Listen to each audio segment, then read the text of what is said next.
Crafting screen, baby. Come on, connect it up. There we go. We are into game number 1 of PintxoZeuchy. PintxoZeuchy versus 1 anchor and 4 lost at sea. Of course, I'll be casting myself today, but that's a-okay. I hope you guys enjoyed the show either way. As you guys know, there's gonna be a 5-minute delay, so if there's anything that you guys need or you guys have any feedback about, you know, sound issues or whatever, you can feel free to type it in the chat and I'll respond immediately. Of course, as we get into the game, both teams, if I'm not wrong, this is nearing the end of the WLDL group stages, so all the teams have kind of played off against each other within their own divisions, and because of that now, or at least they should have ample amount of games on each other to do their research, and it appears PZ, they're not gonna hold back. Immediate, the Art Warden and the Spirit Breaker bans, of course, targeted towards certain players on the side of Anchors, in particular Chio as well as Lobby, who, by the way, Lobby has a 100% win rate on Spirit Breaker and a 0% win rate on any other hero in the WLDL so far. So, hello, Go Fake, nice to see you here. You'll only hear this shout out later on, but hopefully it gets to you. Nice to see you. First pick Shadow Shaman, nothing too crazy, nothing too spicy at the moment. Of course, Shadow Shaman, I think we talk about this time and time again. It's a very execution light hero, which means that Hex is always gonna do a certain amount of disable time.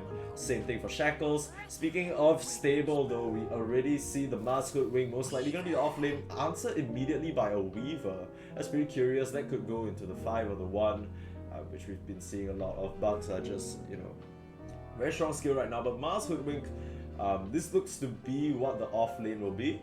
Very high kill potential and damage as well, coming out from both members on that side, and can really threaten this Weaver if he's a 1 if he's not careful, because Weaver and Shadow Shaman, they're both very strong supports that dish out a lot of damage, but they're not very good when they have to run, right? Because then they have to decide, do I want to turn around and continue hitting, or do I want to and trade, of course, or do I want to just ditch? Either way, it's kind of suffering. So I really like this opening from both sides. It still kind of leaves it up in the air.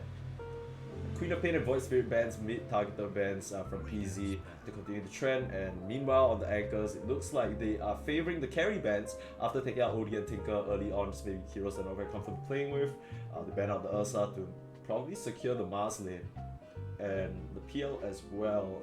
PL, it doesn't really necessarily look like a good PL game, just because of the fact there's the Mars, right? The Mars can really clear through the illusions. PintxoZeuchy, I don't know.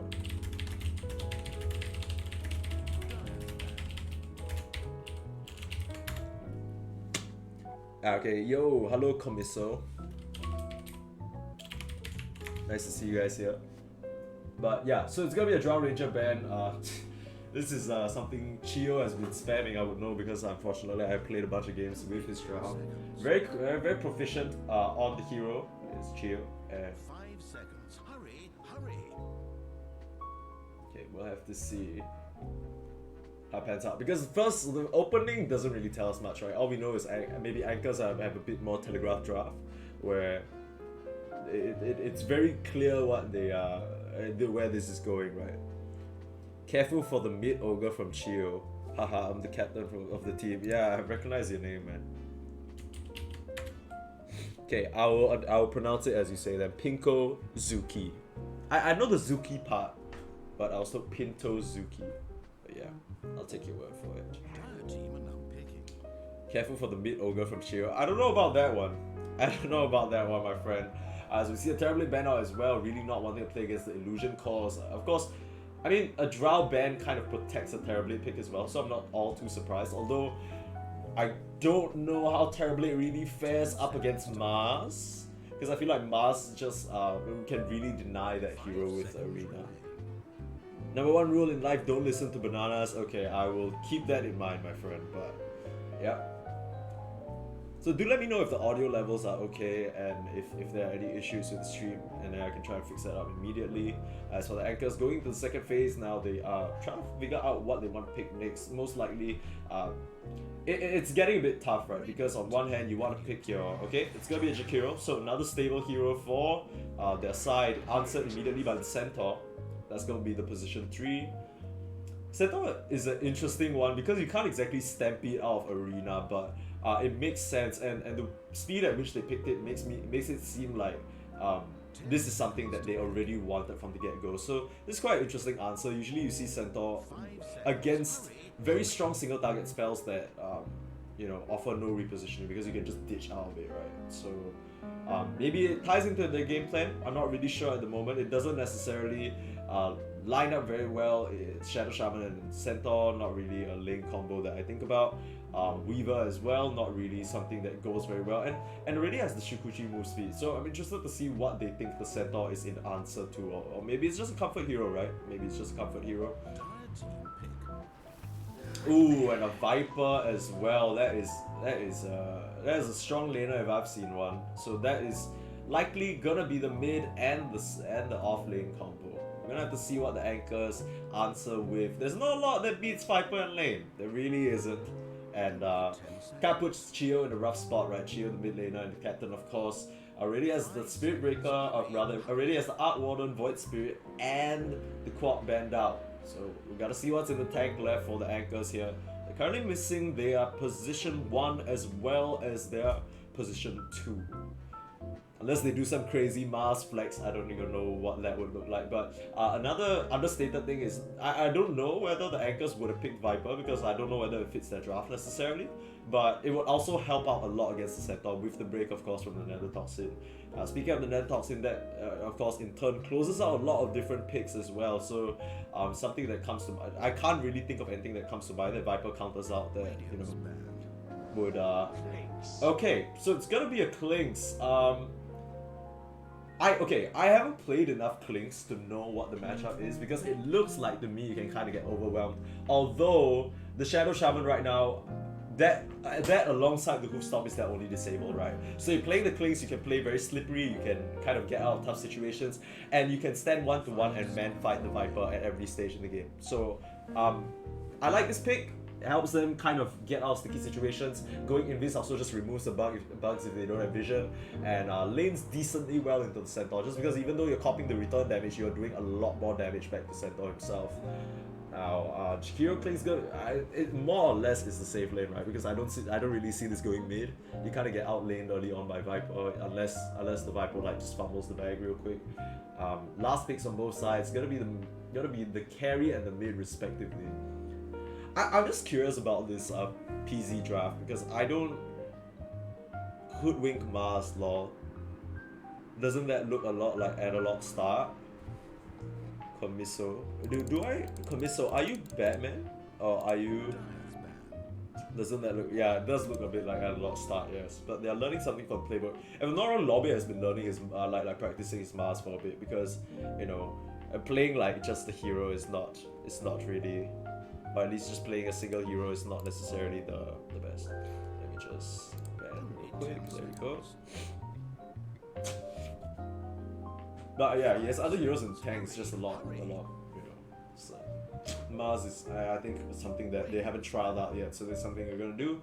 Storm Spirit as well, I think maybe recognizing the bit of lack of disable on the draft. Of course, Storm can run circles around them. And still, I don't know how it does against Viper, but I guess you just shove and then you go farm small camp. Final Band's coming in, CK, so really not wanting to play against the Illusion cause. I kind of understand it. I could really tempo it up, and CK just very strong with this. And PZ, one thing's for sure, right? They're definitely gonna hit this early timing. All of them are really strong in lane, and they can kind of roll and get away with it, leaving the Clinks, Jakiro, and Hoodwink just kind of too weak to fight back. The ban is Morphling though, which is interesting because I guess so. One concern for PZ as well is that they do have a lot of immediate burst damage and the damage to start out the fight, but they don't have a lot of sustained damage. So nothing that can kill a Morphling that's just strength morphing up, right?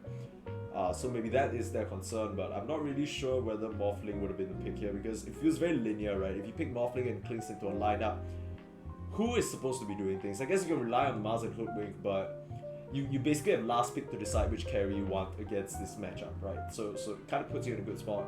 You have to see what the final ban is here for Anchors.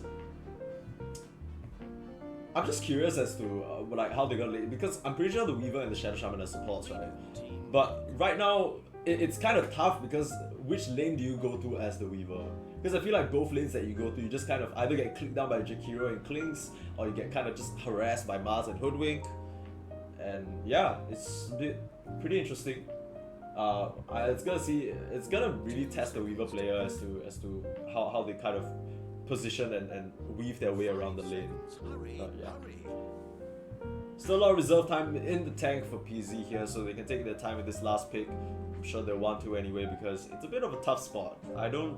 Off the top of my head, I don't really know what counters Klinks per se. Probably heroes that can really get up in his face. And that's gonna be assisted by the Centaur Wall Runner, but we'll see what they think. It's gonna be this Medusa. So they want just this iron wall of being, you know, this immovable object.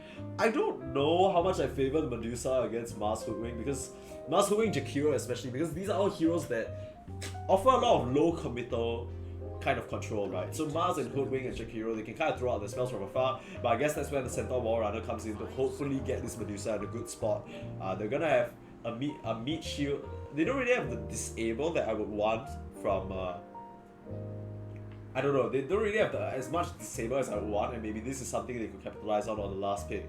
But overall, this is a pretty solid death ball draft. It's just, I'm just worried that if they don't manage to get off to the hot start that they've drafted for, can they keep up? It's gonna be a Lina last pick, so a lane dominator in its own right, looking to control the game early on for the side of Anchors. I mean, I can't say I favor one side or the other, right? Because it's a bit like if I say I favor the Anchors, then it's like, oh, I'm just biased. But I think both drafts kind of even at the moment. It really goes to, it comes down to the supports, right? Which support can do more work in the early laning stage? Because if, let's say, Bananas, like on the Weaver, right, he doesn't kind of play the lane to perfection, then it's gonna be real tough. Grazing Edge as well, as much as he can dish out a lot of damage, he could also be really easily picked off by Lobbit as well as Benji, if that's the lane that he goes for. But yeah, we're gonna go into game number 1 in just a moment as we get to see all the dripped out cosmetics nicely from every player here. But yeah, so PZ and Anchors, I'm gonna look up actually the win-loss. I'm not sure whether PZ have even been, I'm sure they've been defeated, but because I know one of the teams is undefeated, but let's see PZ. So let me scroll up to see. PintxoZeuchy, okay?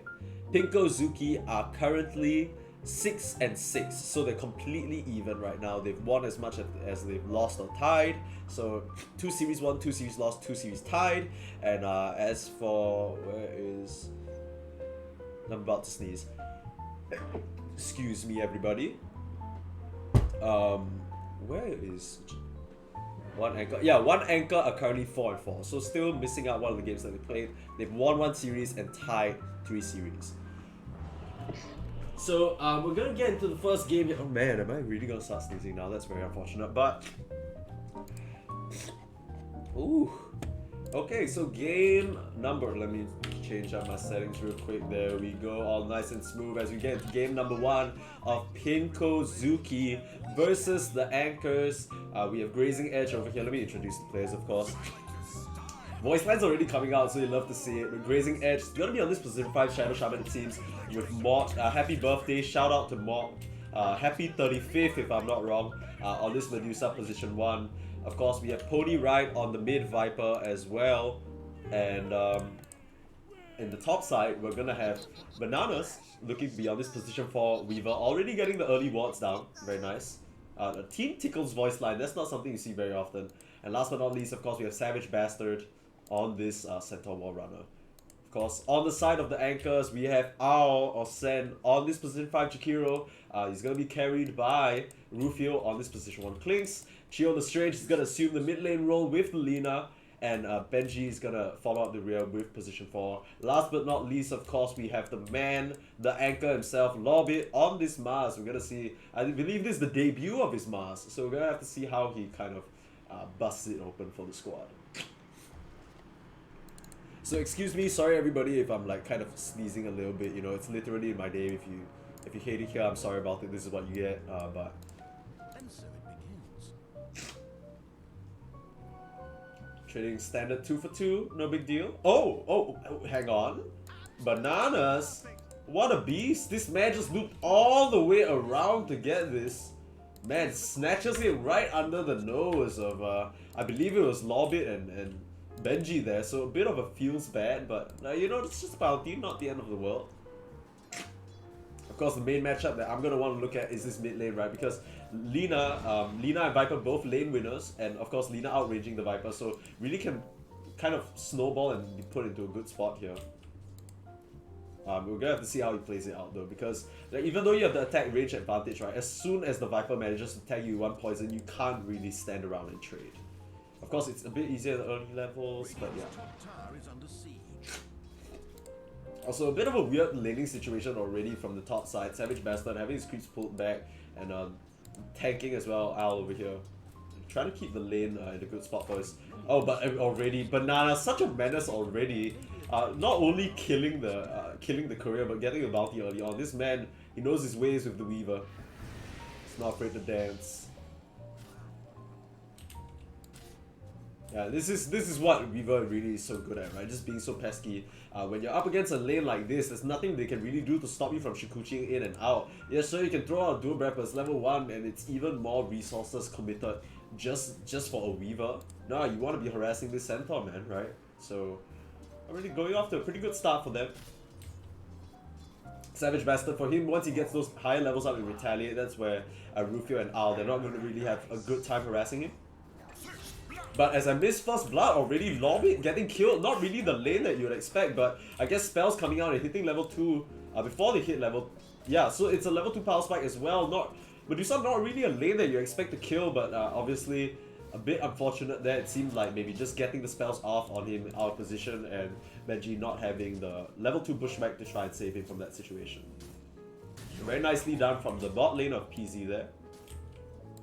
Grazing Edge definitely showing that he's worth his salt. Did not catch you littering, bro. So Water Rune straight, left and right, and CS pretty even for the mid lane so far. Pony Ride still hanging on even though he's being out harassed, but this is to be expected, right? Because you're against a Lina, it's not really that good of a matchup for you unless Lina just walks up and lets you poison attack. But yeah.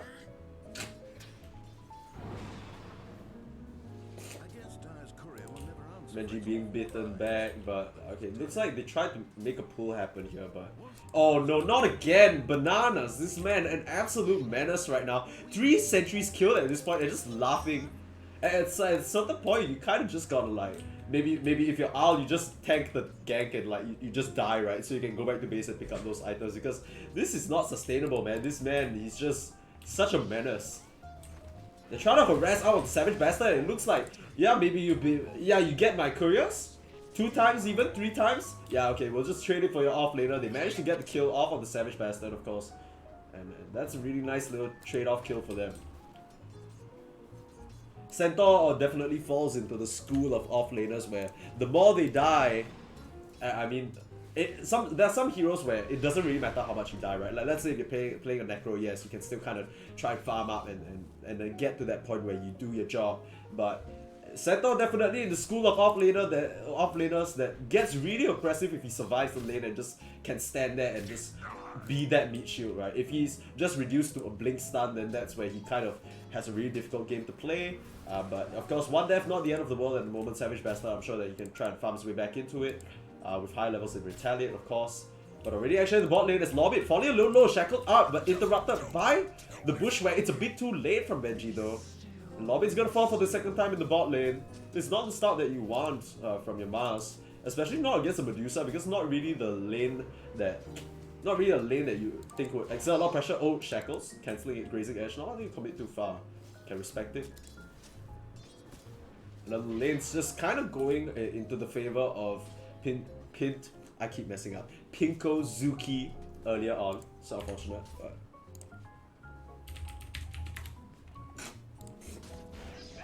Okay, walking up again and getting shackled, but immediately there's the answer. Bushwhack from bench. But falling a little low, his lobby has to be careful. It's HP not looking too hot right now. And they're gonna have to try and figure something out because they're just copying so much harass from the side of PZ. Bananas, he's looking at the courier. He wants to kill him, but Al, wise to his tricks, gonna send it back a bit further. Bananas, we're gonna see whether he loops around for it, but taking a full creep wave can't really do much of that. And meanwhile, Savage Bastard, he's gonna pull it in. So a lot of shenanigans happening in the top lane. The mid lane was the one that we wanted to look at, and it actually appears that Pony Ride is getting ahead in terms of CS, even though it's barely.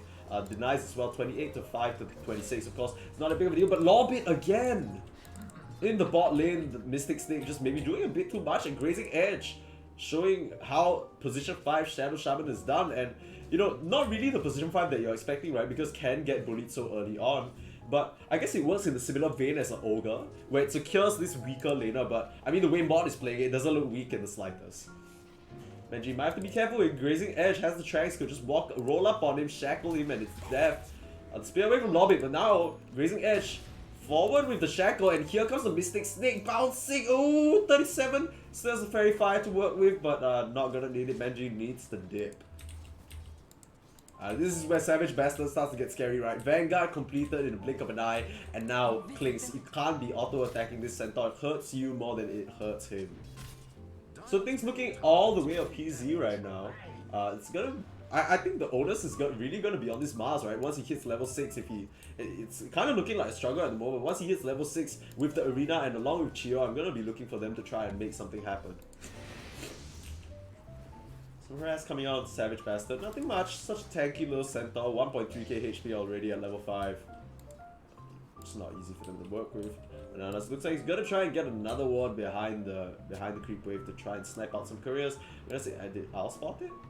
Doesn't appear like that at the moment, so the ward's gonna go unpunished. But yeah, overall still pretty good. Let's say, okay, actually Viper Strike coming out. Pony Ride going aggressive here. The stun is gonna miss. Chio in a bit of trouble now. Pony Ride with that one slick sidestep actually solo kills Chio in the mid lane. So even against such a tough matchup, Pony Ride managing to come out on top. Definitely not what you want from your Lina over there. And Al, he's tanking so much damage from these beetles as well and gets sniped down by Bananas. Rufio can't really answer much. Level 6 already hit by Savage Bastard, and it's just becoming this immovable wall that he needs to be, right? So what if he died the one time? He's still doing his job.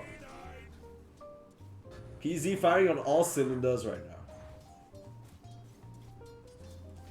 So net worth, quick look. I mean, as expected, 3 calls on the side of PZ, topping the net worth charts. And I don't know, man, like Lorbit still level 4, Rufio as well, just hit that level 5, has the Falcon Blade, but like we said, actually has a Fairy Fire up, taking so much damage from that level 3 Retaliate.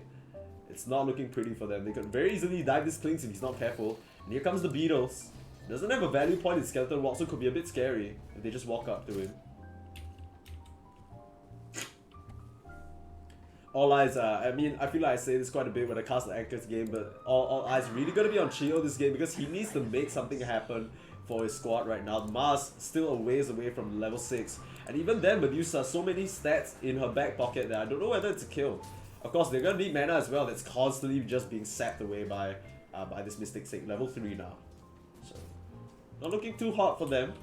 But of course, it's just the laning stage, an early 2k lead, not gonna amount to much if they can pull together team fights in the mid game. But with the way it's going, Al as well copying some harass. Okay, actually gotta throw out the... Okay, but a bit confused there. Trying to get the ward, but ends up taking so much damage from the Beetles. And is he gonna die? He's not gonna be able to get the kill on the Beetle in time, and Bananas picks up yet another. Meanwhile, Lorbit gonna fall in the bot lane again. Even more action as here comes the Stampede. They want to kill the Rufio, but Savage Bastard, not a lot of mana to work with. Throws out the double edge as a little warning. Get the hell out of my lane. Gets a courier as well. Yo, the amount of couriers that have died in this game at this point. This is some shit, man. So many couriers are getting killed by the off-lane duo of Savage Bastard as well as Bananas. They're making money, alright. And yeah, Bananas just really working the top lane of the Anchors over here. So it's interesting, right? Because we were saying that Jakiro really can stand up to the Weaver, but the Beetles is something that Jakiro can't really deal with naturally.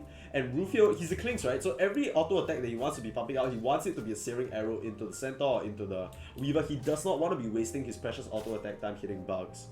So 7-1 now, 3k gold lead at this point. The Medusa starting to farm out of control. We talked about it. You know, PZ, they need to get off to this hot start. If not, in the mid game fights, team fight definitely favors the anchors, especially with their team fight abilities in terms of the ice path as well as the arena. But they seem to be having no trouble with that. Mod and Grazing Edge playing their lane to perfection. Lobbit, he has the level 6 now, so he's gonna be looking for something. Spots out Grazing Edge, and immediately comes the arena. Where's the follow-up? That is from Benji, the Bushwhack, and the Acorn Shot as well to get a kill. Much needed on the bot side. Lobbit finally getting something for himself in this bot lane. Oh, they have to be careful. On the top side, here comes Pony right with a haste. Ow, you're in a bit of trouble here. This is not the fight. If it's fight or flight at this point, you kind of got a dip, but obviously no wards to cover that rune. I believe that ward was at bot side, and they just kind of lose a kill. Obviously not the end of the world because Rufio's still farming away, but a broom handle. Rufio? I mean, you could really use that a little bit. I don't know, homie, but a Stampede as well, used early. Savage Bastard, what is it for? It's actually for the bot lane, and they managed to get a kill onto Anchor, a return. Grazing Edge immediately cementing his revenge there. I just assume it was a TP in into a Stampede immediately to coordinate, and Bananas with another kill. We're missing kills left, right, and center. This is atrocious observing. But another flag being placed out as well as the high fives. PZ, they're feeding themselves all over this map right now. 10-2 and 4k gold lead. Even though they managed to get like a few kills here and there, I mean, and by here and there, I literally mean just on the Grazing Edge. The rest of the side of the anchors, not really, still waking up a little bit, not really in game mode right now. It's kind of being outlaned on every front by PZ, and really just have to give so much credit to these supports, right? Bananas as well as Grazing Edge, just making it happen for their cause. This Shadow Shaman's already level 7. They're trying to wrap around now on the anchors, trying to make a move, but this could be a bit dicey. They see them in plain sight. And now Mod, he's gonna opt to TP away, going straight to the triangle. He doesn't want to contend with this. I mean, like, Savage Bastard, this looks like your department, not mine. The anchors actually bring 4 to the bot lane, and they're not gonna be able to get a lot. They want to sentry this, but they don't know that they're completely being spotted out. Yeah, and very nice ward there from the side of PZ, actually out of range of the sentry as well. So they have full vision. They want to set up here. Lobby, is he going to toss out a spear? They could try and fish for something. They see Grazing Edge. But it's gonna be just the tower that they want to contend for. They have to know the TPs are coming in though. Bananas is scurrying forward with the Beatles, getting it onto all of them. Here comes immediately the spear, but actually doesn't latch him with the arena. Catches Pony right instead, but out come the poison attacks. In comes Bananas as well. So much damage coming forward, but Savage Bastard finally gets the Stampede and charges forward. Bananas in a bit of a rush mod, but that time lapse just when he needs it. Chio not able to get the damage out in time, and so far it's a 2-for-1 trade. Pony Ride doesn't have a lot of mana to work with, but Chio has to be careful. They're trying to lay into Pony Ride, and he's gonna fall, but Rufio, is he gonna tank the death for this? Okay, but actually the medallion working against him, it ends up being a 3-for-3 at the moment. Savage Bastard, this is not a centaur that you can fight right now. He's way too tanky at that level 10. And all the while, Mod just hitting away at the mid tower. This is the Medusa's wet dream right now. PZ definitely coming out on top on that, and 3-for-3 kills, but you can see the gold change kind of like not really significant for the side of the anchors. Of course, at the end of the day, even though Rufio dies, Chio very crucially stays alive through all of that, and he's gonna be the tip of the spear that they need to kind of come back into this game, right? Because Lina can pop out so much damage organically. It's still gonna take a while for Rufio to ramp up, still working on that Maelstrom for himself. But yeah, it's really gonna be all eyes on Chio to try and make something happen here. Radiant have fortified their towers. Radiant's middle tower is Travels complete on the Chio, but yeah, has to be a little careful with where he shows up on the map because they have so much ability to catch, especially the Stampede. This counterpart though, Pony Ride, Dragonlance completed, looking towards the BKB. I think a very smart option against the Mars, Hoodwink, and the Chikiro. And it really can just let you stand and deliver. Actually, TP out Chio. Was it the TP out from Chio? Yeah, he comes down for Grazing Edge, and Grazing Edge a bit too far forward, winding up the Sharpshooter is Benji, but not gonna latch on Savage Bastard. It's already trotted away. They managed to get a kill on the spot, could convert this to a bot tower push. But Savage Bastard, like I said, still here, still tanky, not going anywhere at this present moment. This centaur has just become an immovable object for them. Level 10 at the moment. a little bit, still a ways away from his blink. Only level 9 on this Mars, so not really what you want to see. But meanwhile, when they all rotate to the bot side, that opens up Pony to just swoop in and grab that tower. And once again, just like every single Medusa draft, Mod is just farming away happily. There's no pressure whatsoever, no move into the triangle. They've just had to bring so many people to deal with this bot side hold that PZ have been putting up. And Banana's just single-handedly holding them back. Can they do anything about it? Benji trying to get the Acorn shot, but onto nothing at the moment. The Scurry is not going to stop the poison damage from Viper Strike, my friend. And that is going to result in Benji's death. Here comes the Stampede. Here comes Raging Edge with the Shackles. The Ice Pump already used. Stomped to the grave is Rufio. And now looking towards Owl as well. Nice little time lapse to keep himself alive there. Owl, next target on the menu. Raging Edge inching forward with the Hex. Where's the damage? Corrosive Skin. It's not enough. Banana still wants it though going forward. Has he come a bit too far? Nope, they're not gonna see him chill. Doesn't mention latch him, but even if he did, wouldn't be able to finish him off, and Banana gets away scot-free. Ends up just being a death onto Kubik as well as the Clinks, but like we said, Clinks could probably really stand up to Medusa, especially with the Shard and the Burning Army, right? But your Clinks is so far behind at this point. Like, take a look at the net worth. 5,000 gold to 7,700, almost 8,000 at this point. It is not looking pretty.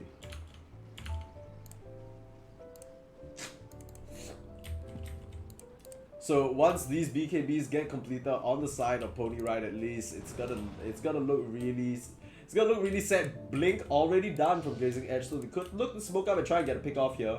Of course, they don't really have a lot of good vision apart from this nice little ward, but immediately blink forward onto Chio, and the Shackles out. Where is the follow-up? Stampede not available at the moment. Pony Ride coming forward. Here comes the backup from the side of the Anchors. They managed to get the kill to Grazing Edge, but they end up falling on Chio. Savage Bastard inching forward. Here comes the spear. Banana's under some threat, and the Micro Fire doesn't manage to get the time lapse off, but they trade it out 2 for 2 currently. So those are the both supports for a mid and your pos 5. Not the trade that you wanted, but a nice little blink reveal from Grazing Edge over there. This is exactly what you need to do, right? And so Fearless just blinks into vision as well. This man is showing us the testicles on his Shadow Shaman right now. This man, no fear. So now for the side of the Anchors, it's all about survival, right? You kind of need to try and make whatever you can happen, but so far it feels like defensive half measures from them. They're getting God on, they kind of need to trade out, use their spells, and kind of puts them into this weird spot, right? Because even though they've revealed the blink and, you know, PZ, they didn't really need to commit much to that. On the side of the Anchors though, they used Arena, which really limits what they can do in this coming 1 minute before it's up, actually 40 seconds.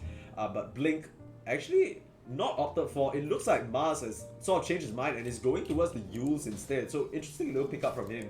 Maybe executive decision from the team that they're kind of struggling a bit and they're taking these disadvantageous fights anyway.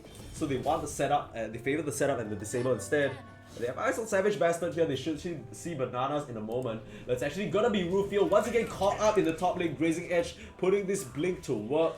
Poor little Clinks can't catch a break. Completed the Maelstrom to try and keep up in farm, but you know, when you're dying across the map like this and bleeding out kills, it's not looking pretty. And they get a nice little deep ward here inside the jungle, but now Benji a bit under threat. Grazing Edge still spying from the sidelines. Could be a bit of trouble here. Benji walking straight up into a shackle. Where's the backup? Winking out, trying to make it himself over, but not gonna be in time. They managed to pick off Benji as well. And Grazing Edge and Mod just kind of more food for the meat grinder, right? Everyone coming in is just tanking a death. Lobbit now tagged up as well by the poison attack, but only one stack, so he'll walk away scot-free for now.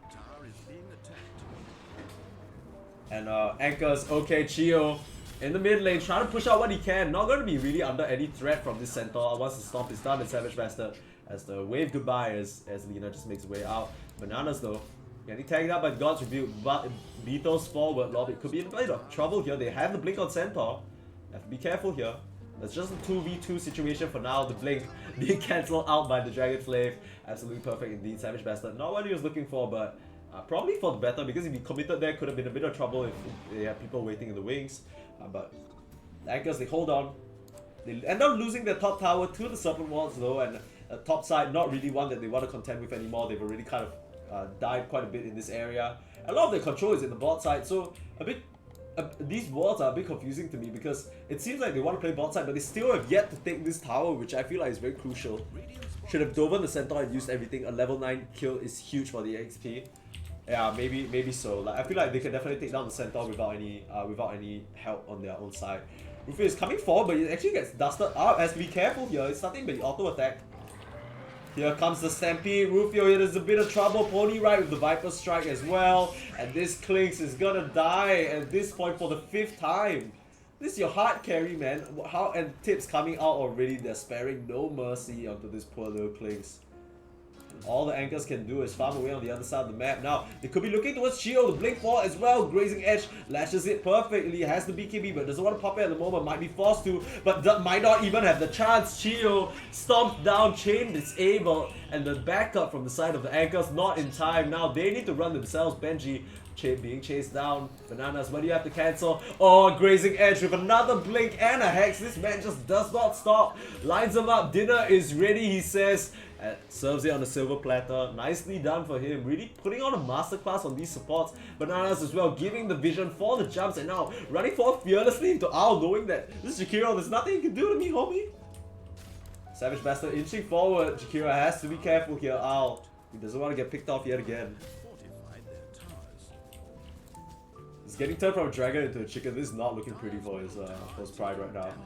Net worth wise, of course, 3 cores on the side, barely being scratched by the side of the anchors. And Rufio and Lobbit, as well as Chio, they've just fallen so far behind it. And it kind of feels like Benji and Owl as well can't really offer much up to the fights. And now with this minus armor from the Weaver, Solar Crest completed as well. They're gonna head straight for Roche. And where's the fight?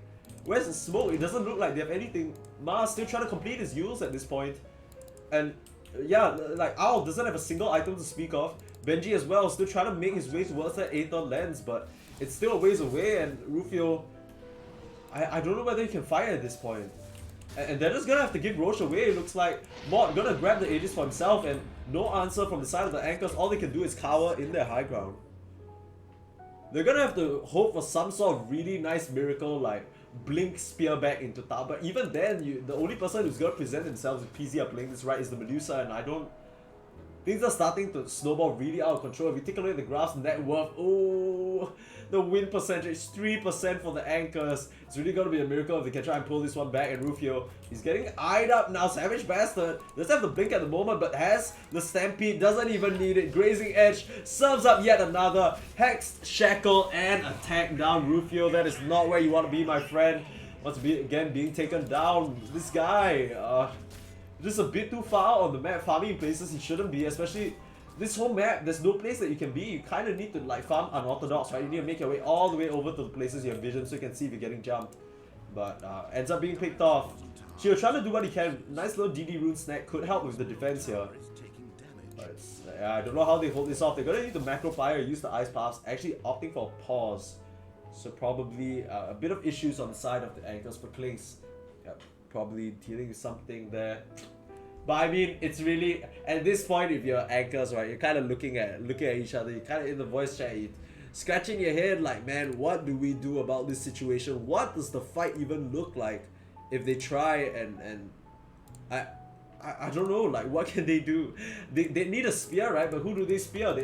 I think for them, they have to pick off this Shadow Shaman first because this man is just doing so much for his squad right now. But if you are trying to get like power onto this Shadow Shaman, then that's where, you know, this Medusa and this Viper start to lay in, right?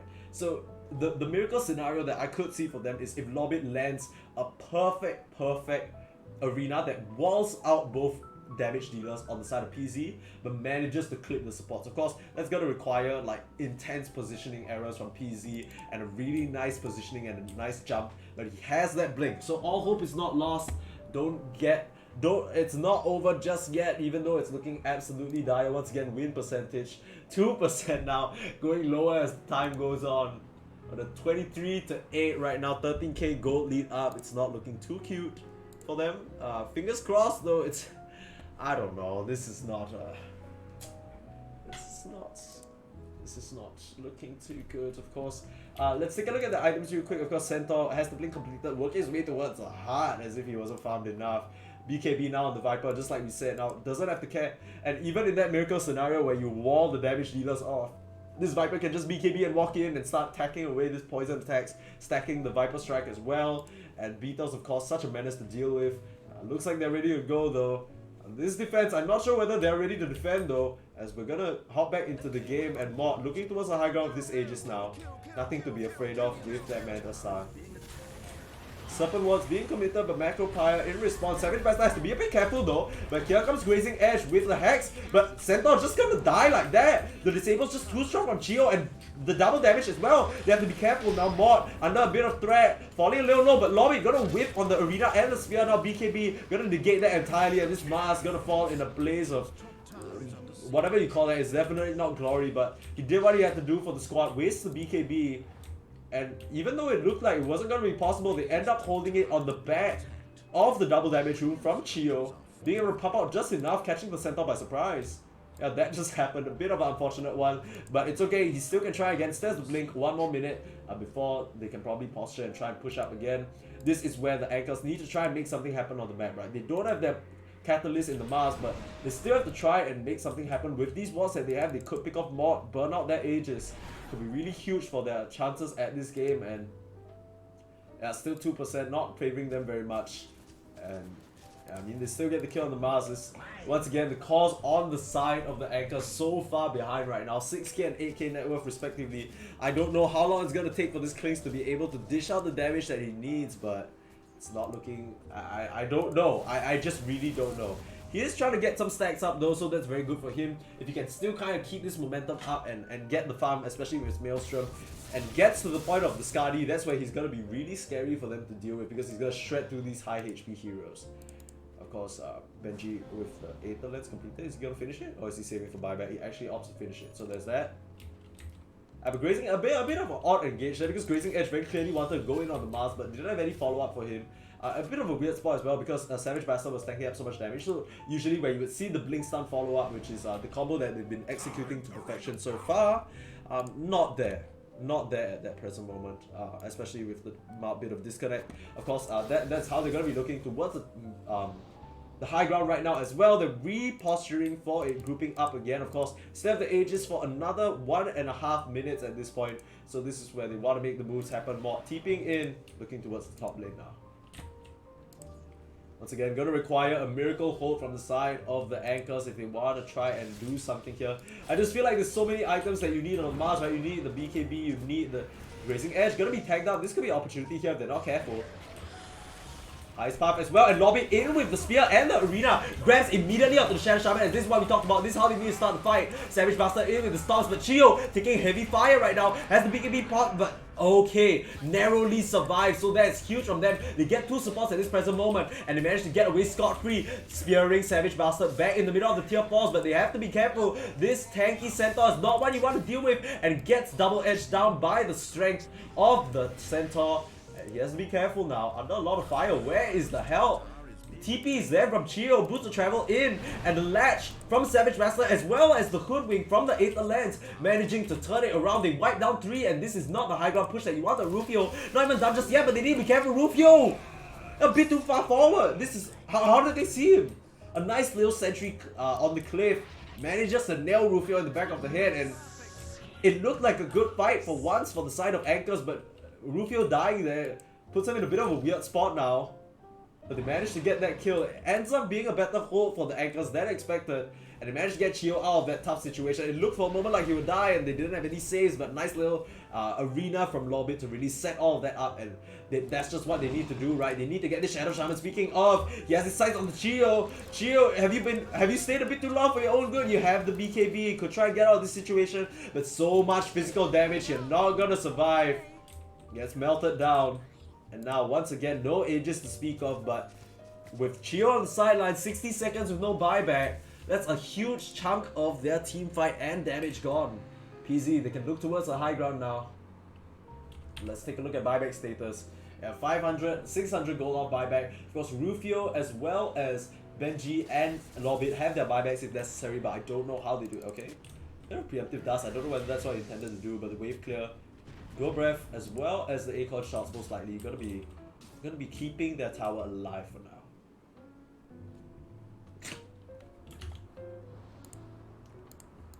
Looking towards the top lane now. Not really scared about anything with this Lina on the sidelines. The Pony Rider has to be careful. Nice Ice Buff try. Savage Buster actually blinks into it, followed up by the Bushwhack and the Spear Arena as well. But is this the target you want to go on? Savage Buster, can they take him down? They break him. This Centaur falling a little low. Where is the backup? Where is the damage? Rufio, he's there with the attacks and the Cold Wing damage as well. Lobby, he's gonna fall, but he has buyback like we mentioned. Good timing with this Chio respawn. Nice Ice Buff onto 3 to stop the action. Pony Ride. Chio coming in though. This Lina very strong and very hard to deal with. Here comes the LSA and the Light Strike Array as well as the auto attacks. The punches come out and Pony Ride gonna fall as well. Meanwhile on the sidelines they managed to pick off Grazing Edge Rufio with the damage, and just like that, Anchors, they ain't going down without a fight, baby. Let's go, let's go. I mean, it's looking real tough, right? 11k up, but as the minutes tick by, it's not really mattering as much. These calls getting up to their items, and this is maybe, I don't know. I just think it's so hard for them to push high ground, right, on the side of PZ, because when they walk up, there's no shortage of spells to be thrown out. Okay, so playoff seed implications. I don't know anything about like how the leagues are sort of like structured. So what I do know is that PZ are 6-6 right now, and I know that Anchors are currently 4-4. So I don't know whether that puts them in a good spot compared to a lot of the other teams who have like a much better win rate. But I don't know how the playoffs work, so I'm gonna have to be educated on that later on. But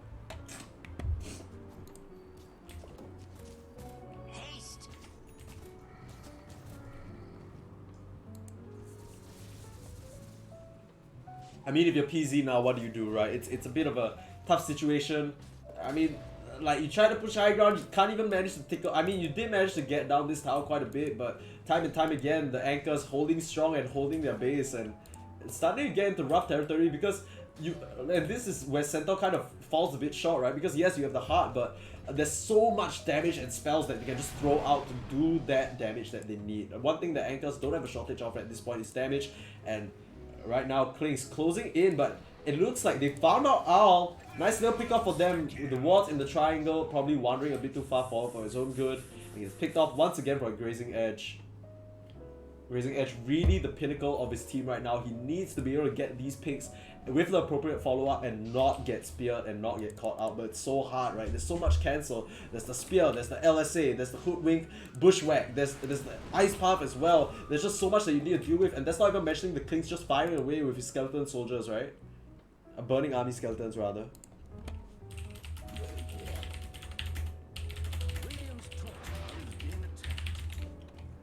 Okay, so as we go towards, once again looking postured towards the mid, Roshan gonna respawn in 2 minutes, so I think this helps the Anchors out a bit because then they have more time to kind of farm up their items, but overall it's still gonna be, unless they want to do like a Hail Mary contest, it's still very much gonna be in PZ's hand.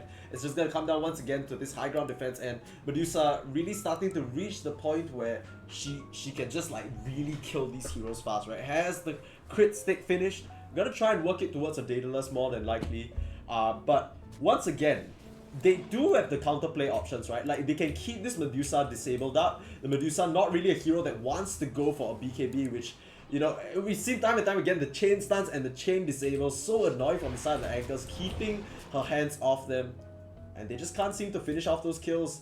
Going into a bit of a quiet phase of the game now, where both teams just kind of a bit too scared to move forward.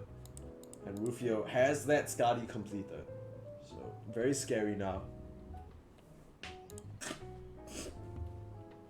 Ooh, and the Silver Edge as well to break up the Viper as well as the Centaur. That's going to be kind of scary. I'm not sure whether it breaks Split Shot. Maybe somebody can tell me if it does. Or Mana Shield. I doubt it does, but they're trying to set up here. They don't really have wards to spot this out, but Savage Bastard, he could find them if they're not careful. They see this Centaur right now blinking forward. They could set up onto him. Nothing's coming out at the moment. They want to hold this area that they have, but being spotted out by a ward. The pings come out. Savage Bastard, he wants to find out the Rufio. Has to be careful here on the Klinks. If he's caught out alone. Oh, Grazing Edge doesn't have the cast range. Rufio manages to slip right out of it.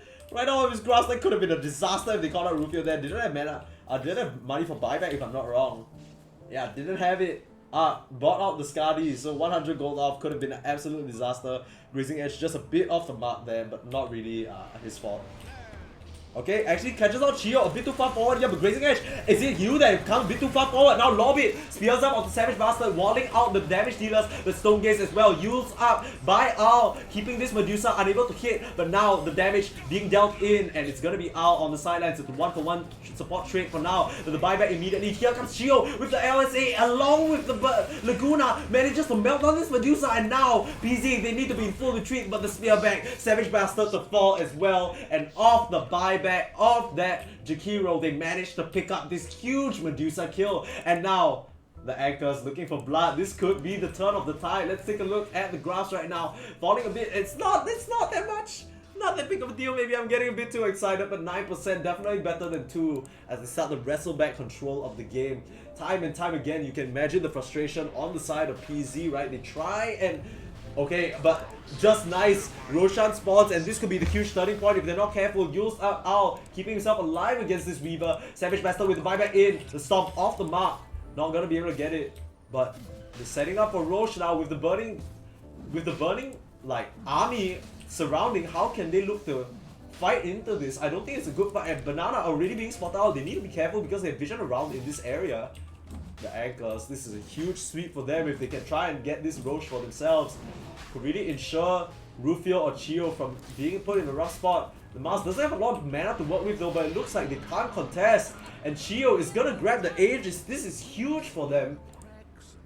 And Chio, like, I mean, Lina in the past, probably this tempo mid hero, but now as we've seen time and time again with this boost to travel BKB and auto attack build, can really pump out so much damage when Medusa is kind of like this iron tower, right?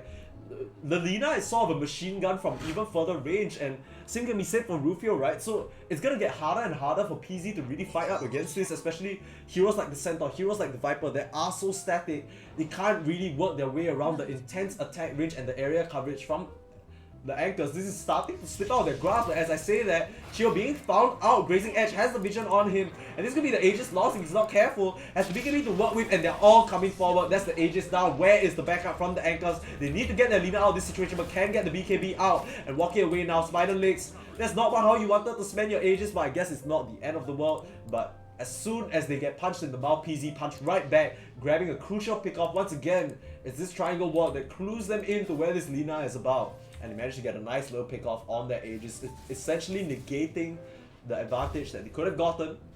But speaking of negating, gold lead down to 6k now, 30 to 18, 35 minutes in. This gold lead is completely negligible at this point. So Medusa actually opting towards that, opting towards the Satanic instead. So valuing that survivability, and rightfully so, because she's just being chipped away at, and no sustain for her means that it's kind of hard for her to stay in these fights, right? You think that with Medusa and Mystic State you'll be able to steal enough mana, but the damage coming in loads on the side of anchors. Still pushing the lanes is Chio. Once again, the Death Ball, every single Medusa lineup, this is exactly what you want to do. You want to just group together, you want to force these towers. Robbie could be in a bit of a rough spot here. Savage Bastard blink forward. Maybe trying to bait it out. Actually not opting to go there. That was a bit curious. Maybe being a bit wary of what they have in the back pocket hiding behind him. But that most definitely could have been a dead Mars. So a bit of a strange one there from them. But maybe just giving some respect, right? They've kind of been punched down by the anchors every time they try and breach their base. And there's, oh, okay, a DD though spotted out by the anchors on the ward. But PZ, they don't know this yet. This could really power up their push to the high ground here, but don't know if they're gonna try and get this. They should spot it with the couriers here, if I'm not wrong. I'm not too sure. But yeah, PZ, they're playing so cautious, right? Because now it's this weird window where they don't have the Aegis, and do they really want to push high ground, right? So at this point, what are you waiting for? Probably Satanic on Medusa. I don't know if it's flying out at this point, but yeah, so Satanic completed on Medusa. Grazing Edge doesn't have the Aeon Disc as well, but Pony Ride has the Shadow Blade. Interesting, completed. And Savage Bastard working towards that BKB for himself. Much needed BKB. Taking way too much magic damage, I'm sure he knows. And Rufio manages to sneak on by and grab that double damage for himself. So once again, posture. This is like the impossible hold, right? Once again, they are just these fellas are just holding on for dear life. They don't want to lose this game so quickly on. The early game was absolutely atrocious. They got outlaned, outplayed on all sides of the map. But when it comes to this high ground defense, they're really starting to claw it back. Tier 4 items now available for both sides though. Let's take a look at the items in one broad swoop real quick. I mean, we probably should after all the tier 4 items come out, but yeah. Ooh, okay, so this is pretty huge, right? Gleipnir completed for the Weaver. That's gonna add an additional amount of control and perhaps even like you know, so many times we saw them like just BKB and get out of situations scot-free, right? And like with little HP on Chio or even Rufio, this additional control in the form of Gleipnir is gonna make it even harder for them to maneuver the fights that they want. A bit of tips coming out, but looks like there's engagement. Rufio a bit too far forward. Chio, yeah, Rufio, what are you doing there, my friend? That's not where you want to be. That's the clicks down 80 seconds. I looked away for a second. Rufio, what are you doing there? That's not where you can be. You need to defend this high ground. And now with the clicks on the sidelines, a lapse of focus maybe, not realizing that the side of PZ, they're just swarming around like sharks and they're just looking for any pick they can get. Chio, he's gonna try and lay out some harass onto PZ, but BKB already popped. It's Pony Ride getting a pick off onto Benji. No buyback as well. Now 2 down and Chio so much on his shoulders right now. But she can't seem to lay out the damage, and meanwhile Mod just laying into the mid racks as quickly as it looked like they might be able to hold things fall apart. That's gonna be like minimum 2 lane of racks for them. Chio laying out, but has to be careful of that retaliate damage.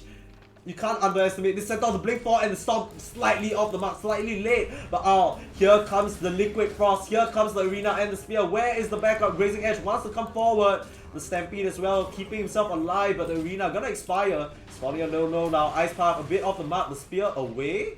It might not be what he wanted, but ends up, you know, saving the life of Savage Bastard as they manage to sweep up 2 racks with that slight little mishap. From the side of the Anchors, bleeding out 2 kills when they really didn't need to. And meanwhile, Banana's cleaning up the bot side as well. Anchors now left with 1 lone Rex. And oh no, back to 2%. This is not what you want to see. Just when it looked like there was a shred of hope for the Anchor, so fast it fades away with a pickoff. And PZ, they smell the victory here. They've been waiting quite long enough. They want to finish this game. They don't want to go anywhere. They know this is where they can start to choke out the side of the Anchors. They already know there's no buyback on the side of this Rufio Clinks, and they want to push it even further. Quick look at the buyback status here. Chio has it, Lobby has it as well, but nobody else on the side of the Anchors really have much else to offer up. Posturing for the last racks here. Buzz forward for Vision. Tags on the Lobby. Instantly the Stone Gaze and the Stampede. They want to fight. They want to end this game. The Ice Mob gonna keep Mod in place for now, but straight a beeline for Chio Lestrange is the call. Al being shackled up, but on the sidelines it's Benji being tagged down by the poison attack and Rufio under threat from the Weaver as well. But so far no trace out. Chio, the Arena as well on the Pony Ride, but Chio, can he do enough damage? He's trying to lay it out onto the Viper. Yes, he can. Manages to deal with it. But 3 buybacks on the side of Anchors. What can he do? Benji falling low again. That's gonna be a dieback from him. Chio trying to do the damage, trying to do what he can, but stomped up and shot down. That is a dieback from Chio.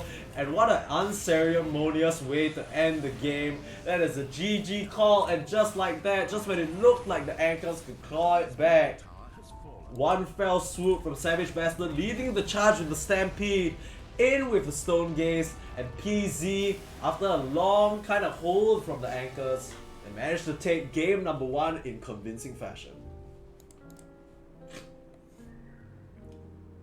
God damn, what a game. I mean, there was a bit of a period where there's a slight resident, like, you know, PZ, they're a bit scared to go high ground. I was doubting them. I'm thinking like, oh, you know, it's gonna be a bit hard for them to walk out like that. I don't know how they're gonna do it, but they end up, you know, getting it done. Going up towards the high ground at that point, the Medusa has just hit critical mass, right? This Medusa so strong with that Satanic completed as well, and ouch, that definitely is an ouch of a game. And Lobby and Benji, they drafted this opening for the Mars as well as the Hoodwink, and not really the result that you wanted from your offlane, right? That you first picked, because you pick this combo and it's supposed to do so much and pressure so hard in this early game, but instead it's Grazing Edge who gets the kind of Grazing Edge just kind of puts it on his back and says, you know what, this is my lane, I got this. Shackles him up, hits at level 2, and from there it all goes downhill. Rufio and a Waking Owl as well, not being able to stand up to the Centaur. They managed to get a nice kill early on. Once again, Chio, I feel like they just got outlaned so hard, and like later on into the game it felt like their vision was a bit disconnected from the way they wanted to play. and from there they just slowly got starved out. It looked like they had a chance at a comeback there because PZ, they were moving on to the high ground in a not so advisable fashion. They needed BKBs on the Viper as well as the Centaur, but as soon as they got those and as soon as, you know, they managed to catch Rufio sneaking about again, this Clinkz 8 deaths and you know, just being caught out, really not exactly what you want to see from your position 1, right? You kind of need him to be this stable, constantly farming threat that puts the enemies on the time, but every single time you get picked off like that, it just adds in, like rubs salt in the wound and just adds so much more time to the period before you can really ramp up and come online. Of course, anchors, of course, I've been following the anchors for a long time. A bunch of them are my friends. If one thing is for sure, they are not a team to lose a series. In fact, they have not lost a series so far. So, in fact, they are nicknamed the 1-1 Anchors because that is literally the only result that they have. They only won 1 series and the other 3 they have tied. So, we're gonna have to see whether the Anchors can break their curse, or rather, PZ can just come in one fell swoop and knock the Anchors off their feet and capsize the boat here. But right now, we're gonna go for a short break before we go on to the next game. Let's see if this works. Yeah, okay, there we go. So it's morning over here in Singapore. Thank you everybody for joining me at this present moment. 15 viewers is a lot more than I expected, so I didn't like tweet this out or anything, so appreciate all of you being here watching this game.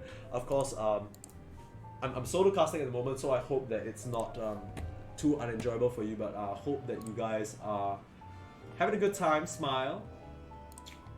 Of course, I can't really interact with you guys in real time, so apologies for that because of course there is the 5-minute delay, but I think it was a bit of an unfortunate game, right, overall, because they just got starved out, and then from there it's kind of hard for them to make moves. Felt like they were a bit lost as to what they needed to do because they just had to react so defensively to every move that PZ were making, right? So let me just join the lobby real quick. Oops, can't enter a password for some reason. There we go. So I'm in the lobby, but yeah. If you guys have any thoughts about the game, feel free to let me know, but yeah, so that's how it is. A bit sad, but yeah. In the next game, I would like to see them kind of play a bit more. I don't know what they get, because it feels like it feels like the game plan. Like I don't know what their game plan is. Like obviously it's like a Jakiro, Hoodwink, and Mars like goon squad going around with the Lina Booster Travels, and they want to seize control of the game, but they are staring up against such strong laners in form of the Centaur, in form of the Weaver, and it feels like they just didn't know how to navigate it. PZ all day long, a proud captain.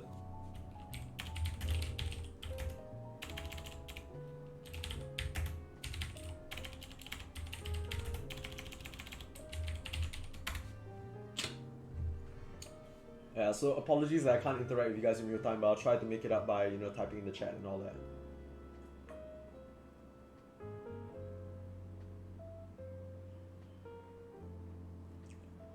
Okay, so real shit. I wish Beats was here, dog. That man would have added some spice to the cast. I know it, but for now, you just get me. Sorry, everyone, if you wanted a co-caster, it's getting boring to hear my voice. But yeah, it's a nice game indeed, man.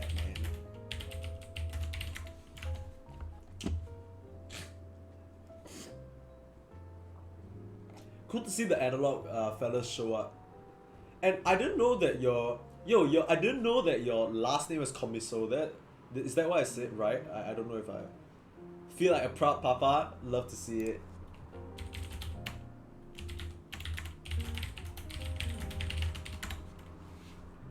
Oh, winking owl feels bad, man, in chat, but like I mean you kinda got rolled by that. Okay, so you know we literally did laning practice just now.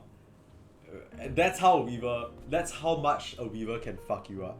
That's how much a good Weaver can fuck you up. Not to say Benji's a bad Weaver, but obviously Banana's very comfortable on that hero from what we can see.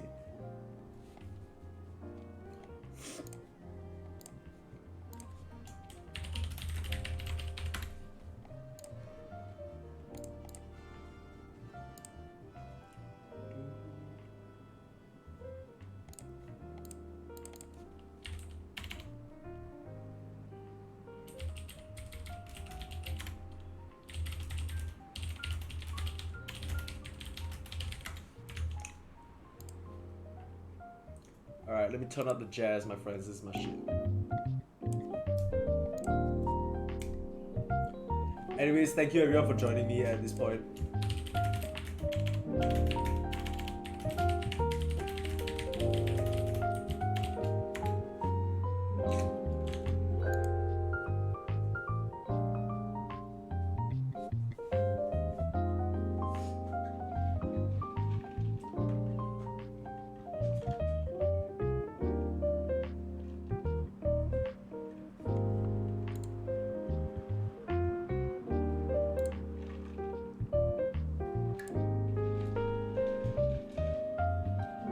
Today, no internet and no computer setup. Watching from my phone. Oh!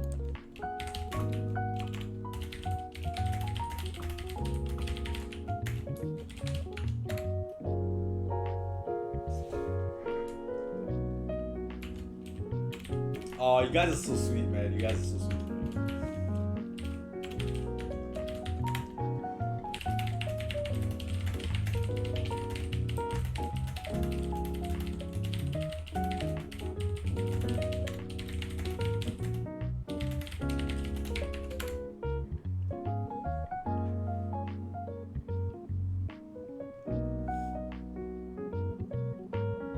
If you're itching for a game 3 tonight, what do you mean? What do you mean?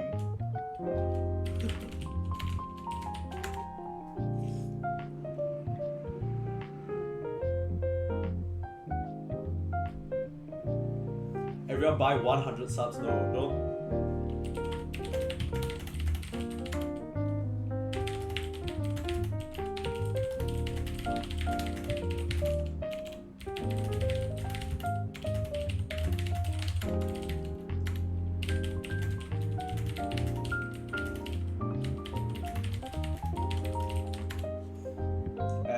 Players are slowly getting into the lobby. I'm gonna go for a short toilet break and top up my nice little Coke canister here. I'm gonna leave you guys with some nice jazz. Hopefully this is. Let me pick another track. We've been on this track for a little bit.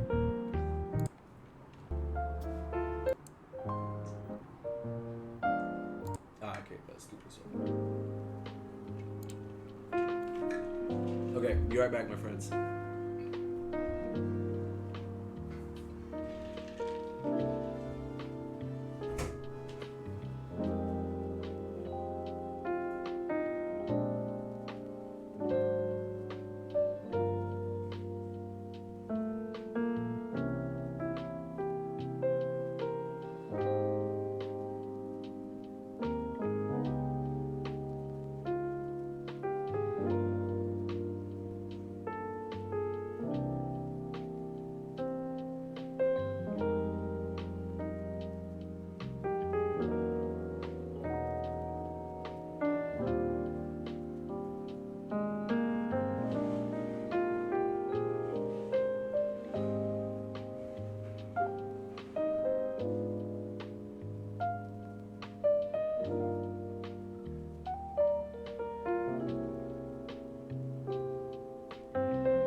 I think my shirt is very fitting, right? I got a Coca-Cola shirt over here.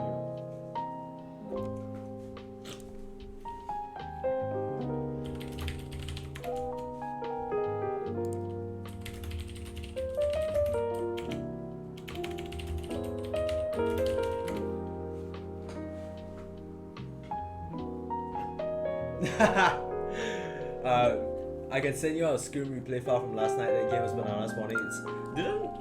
Didn't Gabe Gonzo ask for it? I'm down to do another cast. I just need to see like how I'm I'll see if I can check Discord. Okay. What am I missing? I just put it on.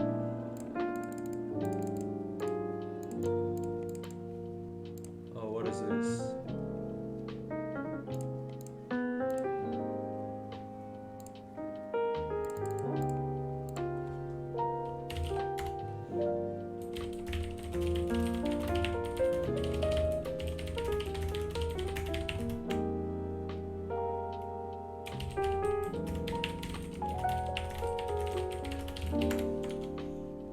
Okay, wait, what is... Nah, I played in it, so he was tricky. Ah, okay, I didn't know. I'll see how I feel after this game. I'll let you know if you're still around. Looks like we're getting the second game though, so... What is this? Okay.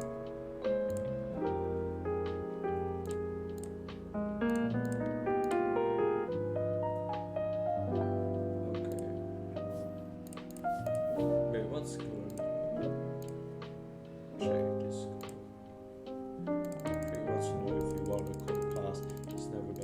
Oh,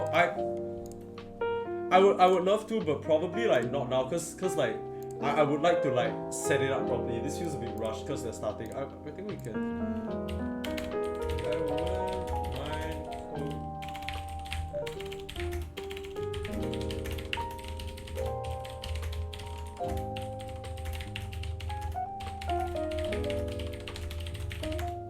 Okay, hang on.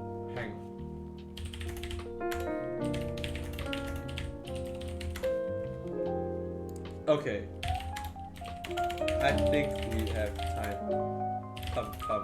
Okay, let me just call real quick. I might be too biased. Okay.